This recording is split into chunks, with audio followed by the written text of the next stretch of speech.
बात दिल्ली के चुनाव में राजनीतिक दलों के बीच बदलते सियासी मुद्दों की करेंगे। वोटिंग से 22 दिन पहले चुनावी मुद्दों में बड़ा शिफ्ट नजर आ रहा है। राजधानी की चुनावी राजनीति के केंद्र में अचानक झुग्गी, मकान, विकास, बिजली, पानी जैसे मुद्दे ट्रेंड करने लगे। आम आदमी पार्टी और बीजेपी के बीच झुग्गियों पर सियासी झगड़ा शुरू हो गया। इस झगड़े की एक कड़ी पोस्टर वॉर भी है।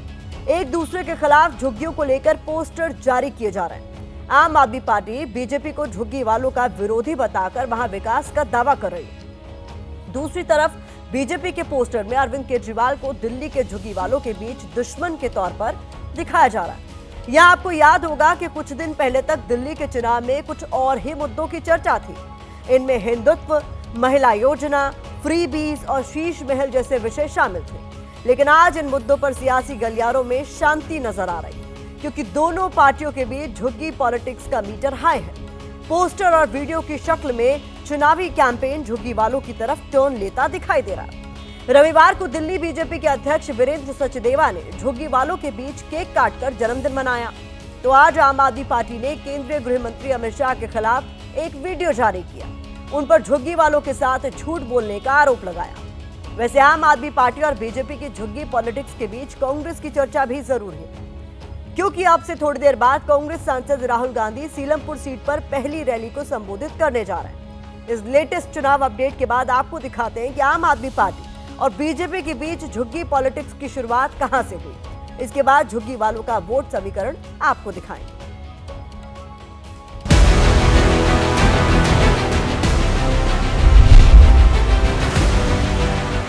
आम आदमी पार्टी और बीजेपी के बीच झुग्गी पॉलिटिक्स का एपिसेंटर दिल्ली का शकूर बस्ती इलाका है, जहां अरविंद केजरीवाल ने रविवार को दौरा किया। झुग्गी वालों के बीच बोलते हुए केजरीवाल ने आरोप लगाया, 27 दिसंबर को एलजी ने यहां का लैंड यूज बदल दिया। 30 सितंबर को इस झुग्गी की जमीन का रेलवे की तरफ से टेंडर हुआ। ये टेंडर जमीन बेचने के लिए निकाला गया। हालांकि उपराज्यपाल वीके सक्सेना ने उनके दावों को खारिज कर दिया। कहा कि डीडीए ने ना तो लैंड यूज बदला, ना बेदखली तोड़फोड़ का नोटिस दिया। केजरीवाल का बयान पूरी तरह से झूठा है। जहां हम खड़े हैं वहां पर उस जमीन के उन्होंने टेंडर कर दिए और 27 दिसंबर को एलजी साहब ने यहां का लैंड यूज चेंज कर दिया। डीडीए ने ना तो इस बस्ती का लैंड यूज चेंज किया है और ना ही डीडीए ने कोई इविक्शन अथवा डिमोलिशन नोटिस दिया है। श्री केजरीवाल जानबूझकर कोरा झूठ बोल रहे हैं और लोगों को गुमराह कर रहे हैं। इसके बाद नॉर्दर्न रेलवे की तरफ से एक पोस्ट किया गया। इसमें लिखा गया, बताई गई झुग्गी बस्ती को लेकर रेलवे की तरफ से कोई टेंडर नहीं किया गया। ये जानकारी बिल्कुल भ्रामक है। हालांकि आम आदमी पार्टी अपने स्टैंड पर कायम है। इसके संबंध में पार्टी की तरफ से एक दस्तावेज जारी किया गया। दस्तावेज को लेकर दावा किया गया, इसमें 20 दिसंबर 2024 को हुई डीडीए की मीटिंग के मिनट्स हैं। इसके पेज नंबर 4 पर लिखी इन लाइनों को आम आदमी पार्टी अपने दावे के साथ जोड़ रही है। विस्तृत विचार विमर्श के बाद एजेंडा में शामिल भूमि उपयोग में परिवर्तन के प्रस्ताव को मंजूरी दे दी गई।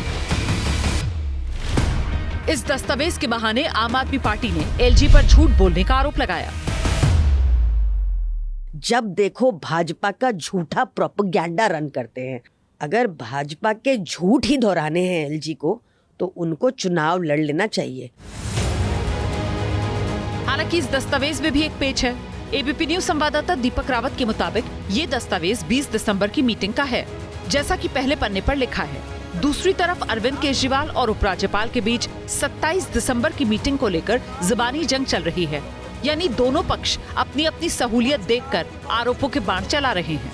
इस बीच बीजेपी उम्मीदवार प्रवेश वर्मा ने आज झुग्गी वालों को साथ लेकर मीडिया को संबोधित किया और केजरीवाल पर झुग्गियां तोड़ने का आरोप लगाया।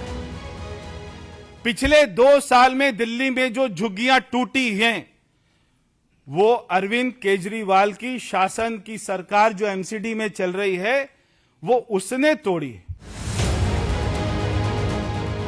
झुग्गियों को लेकर शुरू हुआ ये सियासी झगड़ा यूं ही नहीं है, बल्कि इसके पीछे राजधानी में बसने वाला एक बड़ा वोट बैंक है। चुनाव के समय दिल्ली की झुग्गी बस्तियों में रहने वाले लोग राजनीतिक दलों के लिए जैसे भगवान बन जाते हैं। सबको उनसे वोट वाले प्रसाद की आस होती है, क्योंकि इन झुग्गी बस्तियों में राजधानी का एक बड़ा वोट बैंक बसता है। दिल्ली में लगभग 750 बड़ी और छोटी झुग्गियां हैं। इनमें 30 लाख से ज्यादा लोग रहते हैं। इनमें से करीब 15 लाख रजिस्टर्ड वोटर हैं। 2020 और 2015 के विधानसभा चुनाव में इन वोटरों का झुकाव किस तरफ रहा, नतीजे दिखाते हैं। 2020 में आम आदमी पार्टी को झुग्गी वालों के 61% वोट मिले, जबकि बीजेपी के खाते में 33% ही वोट गए। 2015 में आम आदमी पार्टी को झुग्गी बस्ती वालों का 66% वोट मिला, जबकि बीजेपी के लिए यह आंकड़ा 21% रहा। यानी 5 सालों में आम आदमी पार्टी के वोट बैंक में 5% की कमी आई, जबकि बीजेपी के वोट ग्राफ में 12% का उछाल दर्ज किया गया। 2025 के चुनावों में बीजेपी इसी बढ़त के ग्राफ को और ऊपर ले जाना चाहती है। यही वजह है कि उसके नेताओं की तरफ से झुग्गियों में प्रवास किया गया, झुग्गी प्रधानों से संवाद किया गया। केंद्रीय गृह मंत्री अमित शाह ने झुग्गी बस्ती सम्मेलन को संबोधित किया। दूसरी ओर आम आदमी पार्टी की कोशिश बीजेपी की बढ़त पर ब्रेक लगाने की है।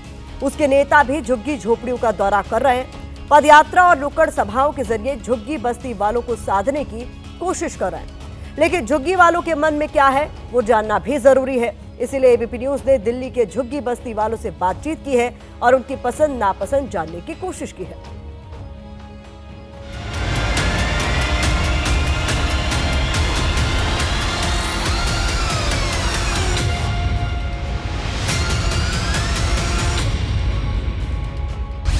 आम पार्टी बहुत अच्छा काम कर रही है और जो इल्जाम लगा रहे लगते रहते हैं तो पार्टियों में तो केजरीवाल ही हमारे तो हारे से जीत है।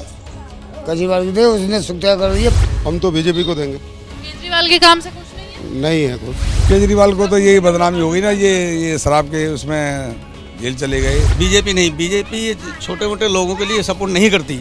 वो पूंजीपति और मनुवादियों की पार्टी है। 10 साल से सरकार में है वो उनका सारा झूठा वो है वादा कि हम जहाँ झुग्गी वहीं मकान, हमें कुछ नहीं दिया। हमारे हिसाब से तो बीजेपी को ही देना चाहिए। जो कोई पहले आ जाएगा उसी को दे देंगे। झुग्गी वालों के लिए मकान के साथ एक और मकान की सियासी गलियारों में आज भी चर्चा सुनाई। ये वही मकान है जिसे बीजेपी ने शीश महल का नाम दिया है। केजरीवाल के झुग्गी झोपड़ी वाले सियासी दांव को बीजेपी शीश महल से कमजोर करने की कोशिश कर रही है। बीजेपी का आरोप है कि जिस व्यक्ति ने अपने लिए आलीशान शीश महल बनवाया हो, वो गरीबों का मकान कैसे देगा। मैं अरविंद केजरीवाल से पूछना चाहता हूं, 5 बंगलों को तोड़कर अपना शीश महल बनाने वाला व्यक्ति क्या गरीब लोगों को उसका हक का मकान नहीं देगा क्या? केजरीवाल जी झुग्गी तोड़ने से रोकते हैं और बीजेपी झुग्गियां तोड़वाती है। बीजेपी जहां जहां जाती है वहां वहां झुग्गियां तोड़ती है। शराब के घोटाले पर आपका जवाब चाहिए, मोहल्ला क्लिनिक के घोटाले पर आपका जवाब चाहिए, शीश महल उसके ऊपर भी आपका जवाब चाहिए। बार बार इन्होंने स्लम ड्वेलर्स के ऊपर, झुग्गी बस्ती वालों के ऊपर बुलडोजर चलाए। शीश महल में भी इनको रोज दिखाइए कि आप मेरे जैसे बनिए, देखिए आप कहाँ रह सकते हैं। कम से कम इनको प्रधानमंत्री आवास योजना का एक आवास तो दिलवा दीजिए। बीजेपी लगातार सीएजी रिपोर्ट के बहाने भी कथित शीश महल को लेकर अलग अलग दावे करती रही है। वही सीएजी रिपोर्ट्स मामले में आज दिल्ली हाईकोर्ट में सुनवाई हुई। हाईकोर्ट ने सीएजी रिपोर्ट्स विधानसभा के पटल पर रखने में हो रही देरी पर दिल्ली सरकार की आलोचना की। कोर्ट ने कहा है कि सीएजी रिपोर्ट्स के मामले में आपने अपने पैर कैसे खींच लिए, इससे आपकी विश्वसनीयता के बारे में संदेह पैदा होता है। कोर्ट में सुनवाई के दौरान बीजेपी विधायकों की तरफ से पेश वकील ने कहा कि विधानसभा अभी भी सेशन में है और हमारी सिर्फ ये मांग है कि विधानसभा की विशेष बैठक बुलाई जाए। आगे उन्होंने कहा कि सितंबर 2024 तक दिल्ली सरकार के पास 12 सीएजी रिपोर्ट भेजी जा चुकी थी। दूसरी तरफ दिल्ली सरकार के वकील ने पैर खींचने वाली टिप्पणी का जिक्र करते हुए कहा कि इस मामले का पूरी तरह राजनीतिकरण किया जा रहा है। दिल्ली के चुनावी रण में बीजेपी और आम आदमी पार्टी की तरफ से पूरी ताकत लगाई जा रही है। दोनों पार्टियां एक दूसरे के खिलाफ ऐसा कोई मुद्दा बाकी नहीं छोड़ रही जिसका चुनावी फायदा न लिया जा सके। ऐसे में आने वाले दिनों में कुछ और नए मुद्दों की गूंज राजधानी के सियासी गलियारों में सुनाई दे सकती है।